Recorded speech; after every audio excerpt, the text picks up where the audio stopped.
കോൺഗ്രസിന്റെ ഡീൽ ആരോപണം സ്വന്തം മടിയിലെ കനം മറച്ചുപിടിക്കാനെന്ന് ജോൺ ബ്രിട്ടാസ് എം പി.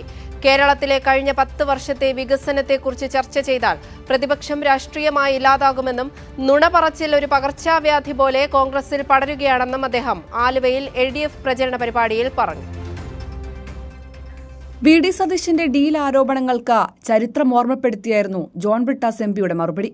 കോൺഗ്രസും BJPയും ഒത്തുകളിച്ചാണ് ഇന്ത്യയെ ഇരുണ്ട ഘട്ടത്തിലേക്ക് തള്ളിവിട്ടതെന്നും സ്വന്തം മടിയിലെ കനം മറച്ചുപിടിക്കാനാണ് ഈ ഡീൽ ആരോപണം അവർ കൊണ്ടുവന്നതെന്നും ജോൺ ബ്രിട്ടാസ് എംപി പറഞ്ഞു. ആലുവയിൽ LDF ജനകീയ സദസ് ഉദ്ഘാടനം ചെയ്ത് സംസാരിക്കുകയായിരുന്നു അദ്ദേഹം. നരസിംഹറാവു എന്ന് പറയുന്ന കോൺഗ്രസ് പ്രധാനമന്ത്രിയുടെ ഒത്താശയോടുകൂടി RSSന്റെ കാബാലികർ ബാബറി മസ്ജിദ് ധൂളികളായി അന്തരീക്ഷത്തിലേക്ക് വമിപ്പിച്ചപ്പോൾ ഇന്ത്യ ഇരുണ്ടു തുടങ്ങി എന്നുള്ള ആ സന്ദേശം എന്റെ മനസ്സിൽ കിട്ടിയ എത്രയോ ഒത്തുകളികള് ഈ കോൺഗ്രസും BJPയും കൂടെ നടത്തിയിട്ടാണ് ഇന്ന് നരേന്ദ്രമോദി ഇന്ത്യയിൽ ഒരു ചക്രവർത്തിയെ പോലെ വിരാജിക്കുന്നത്. ഇവരുടെ മടിയിൽ കനമുണ്ട്. ഇവരുടെ കള്ളത്തരത്തെ കുറിച്ച് നമ്മൾ സംസാരിക്കാൻ പാടില്ല. മാത്രമല്ല 10 വർഷത്തെ പിണറായി സർക്കാരിന്റെ പ്രകടനത്തെക്കുറിച്ചോ നേട്ടങ്ങളെക്കുറിച്ചോ ഉള്ളൊരു ചർച്ച വന്നു കഴിഞ്ഞാൽ അമ്പേ പൊളിയും.